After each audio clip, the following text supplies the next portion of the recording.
Hi there! If this is your first time here, welcome to the Parenthood and Relationship Podcast. I'm your host, Markella Kaplani, a psychologist, a parenthood and relationship coach, and a parent myself. Together, we explore the transformative journey of parenthood and its profound impact on our relationship with ourselves, our partners, and our children, so that we can be present and show up as we envision without having to do more.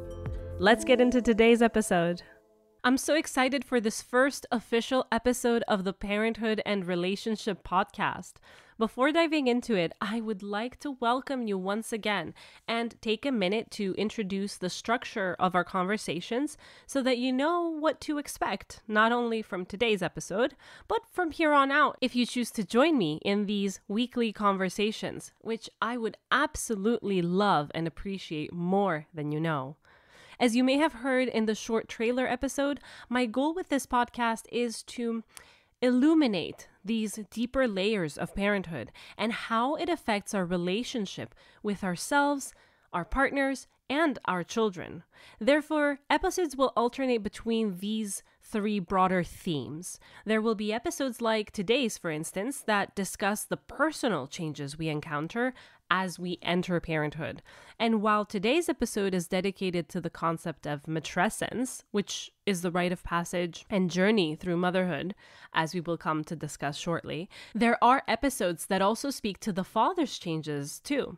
Regardless, all episodes are framed in such a way that it would be great for both partners to listen to, because it's not just about understanding and validating ourselves. It's also about understanding one another.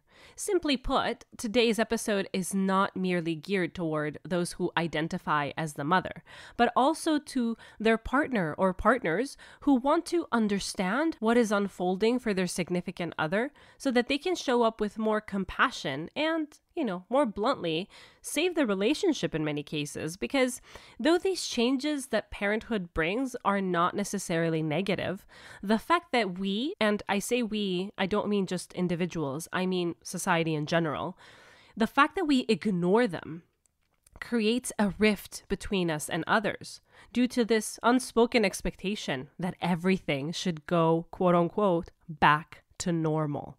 When this does not happen, because it will not happen, we rarely question the expectation, but rather we prescribe intention to it. They changed because they no longer care for me. They no longer love me. And you can understand what this kind of thought triggers in terms of our feelings about how our partner views us, and then how we in turn view our partner. So binge on the episodes that talk about your change, but binge on the ones that talk about her or his changing self as well, so that you see one another and recognize these changes as part of the process, because that's what they are.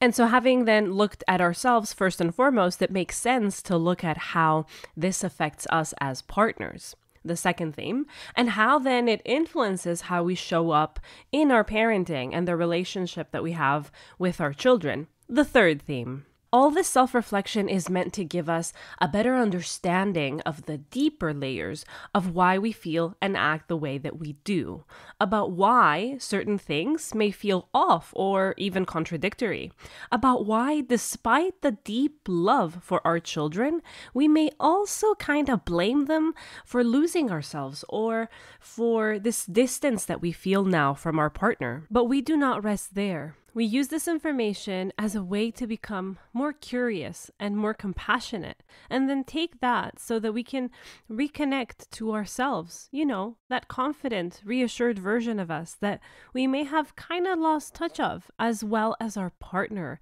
and all that made us choose them.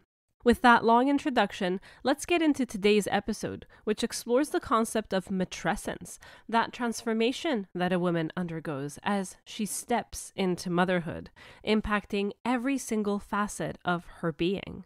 It's a term that deserves our attention because it offers a new lens through which to view the monumental shift into motherhood.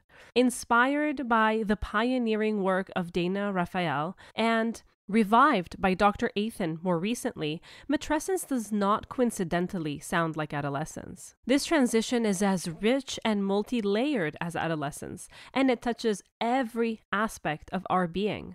What is most potent, for me at least, in regards to matrescence, and what led me to research motherhood psychology to the extent that I decided to get trained as a matrescence coach, is that there is this internal dialogue between what seemed to be two completely different selves, who I was before motherhood and who I am becoming. This dialogue isn't always easy.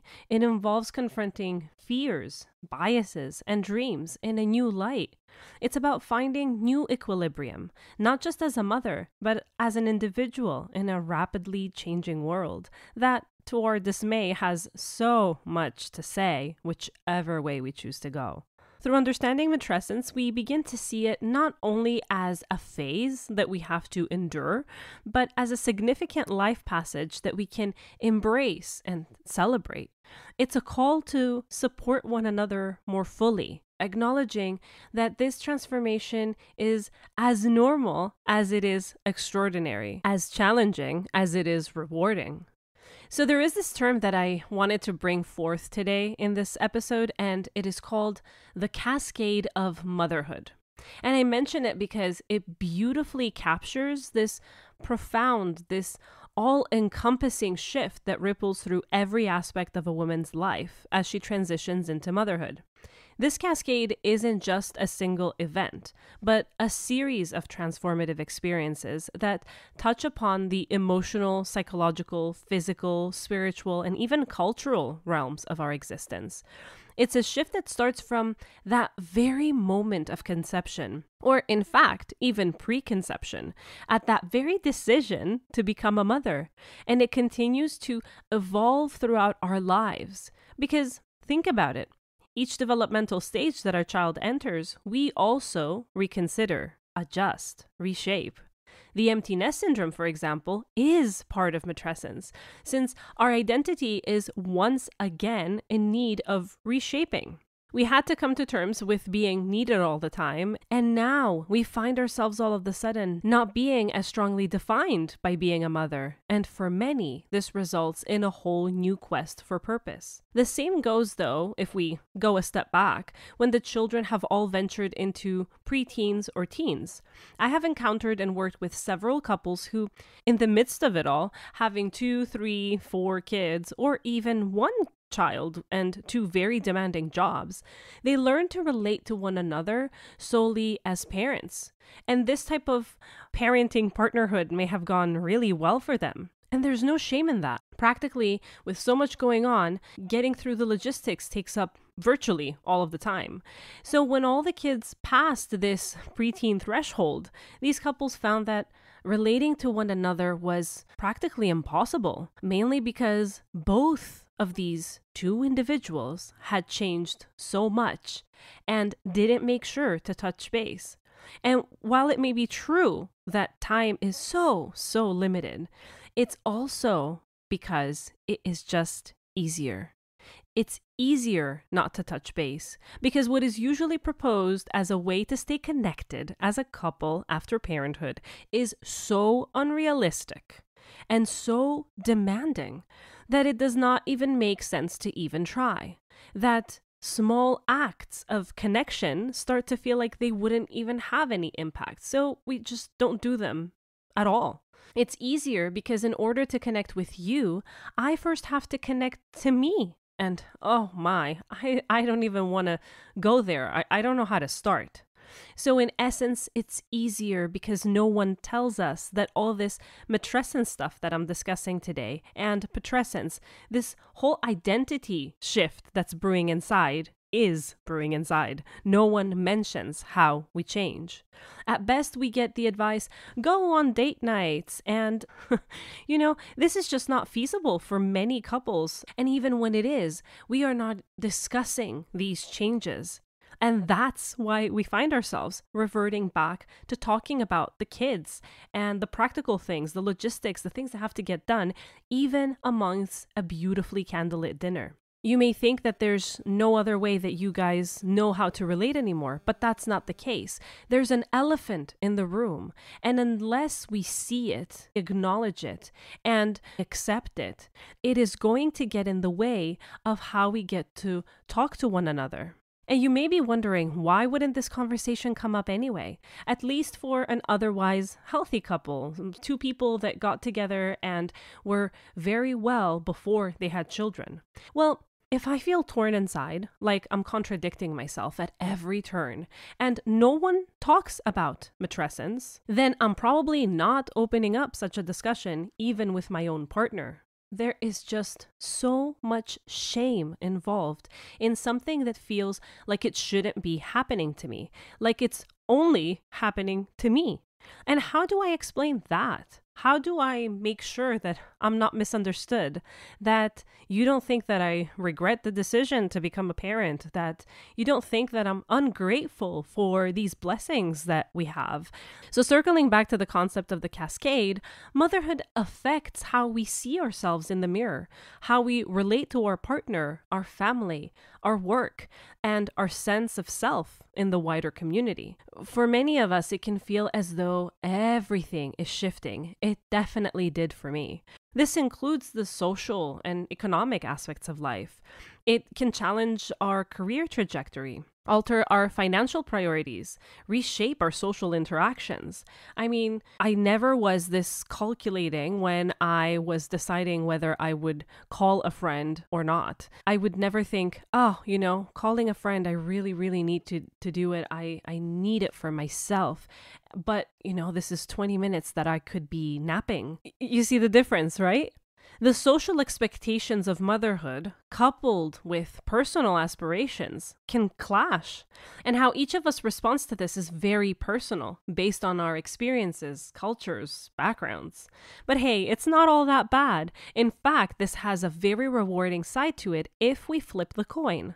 What I find most interesting is how the Cascade of Motherhood brings with it this heightened sense of awareness and connection if we acknowledge matrescence for the gifts that it brings, rather than stay in the turbulence and fight against the current rather than flow with it. Many women report this deepening sense of emotional experience, a sharpened intuition, and a reevaluation of what truly matters in life.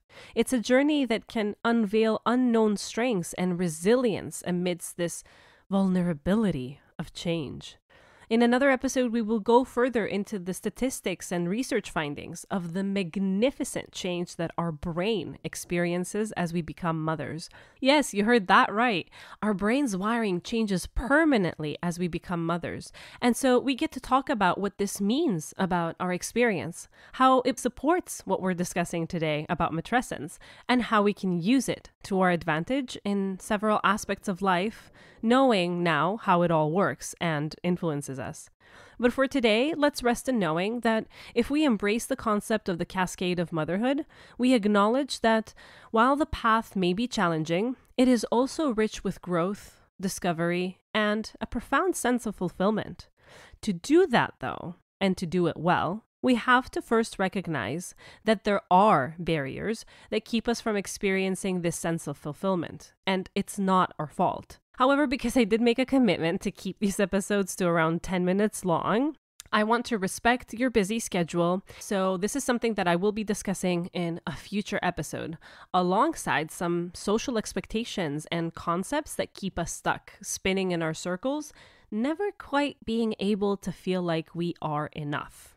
And then, of course, we will discuss how to combat all this, because my goal is to end each episode leaving you with some kind of actionable step or some food for thought, something that you can take away from what you've heard and feel more at peace, or at least feel seen and understood. While we may be discussing things that may not be in our control to change, or may seem like too heavy to lift, the point isn't to bring us down. This is the first step. Knowing that this is all normal and that some feelings that brought me shame are actually caused by something way greater than me, by a system that has been upheld for ages and affects all of us one way or another. In itself, this knowing is deeply healing, but it really depends on each of us how long we need to spend at this stage until it truly becomes a knowing, until we believe this to be true, versus having that little voice inside, that inner critic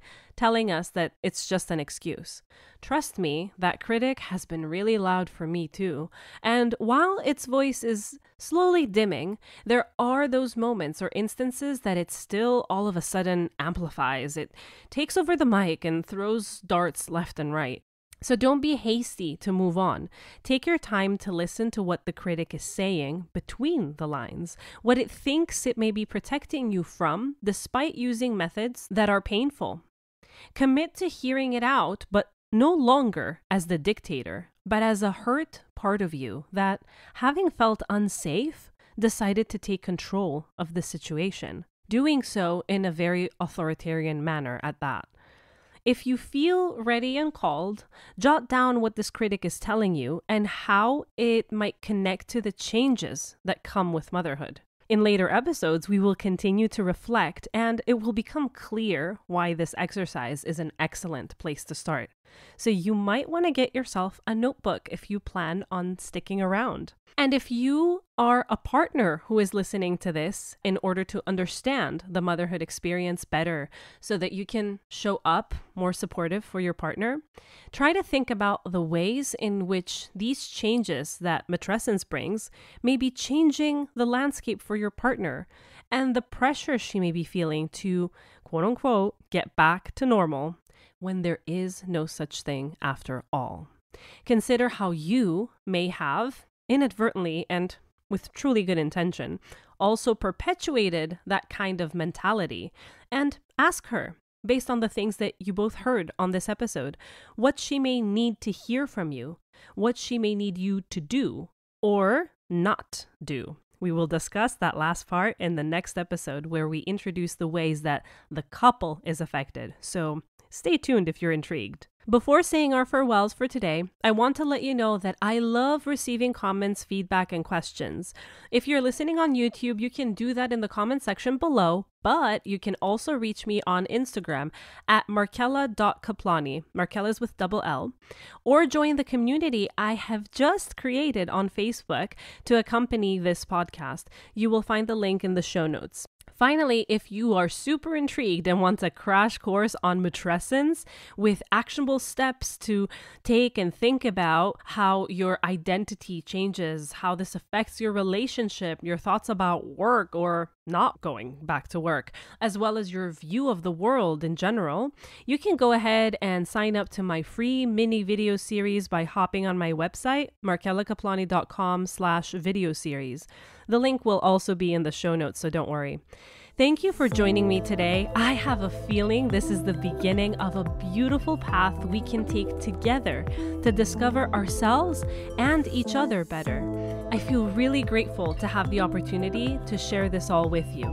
If you feel the same, you can follow me on Apple Podcasts and leave a rating so our community can grow. See you next Sunday.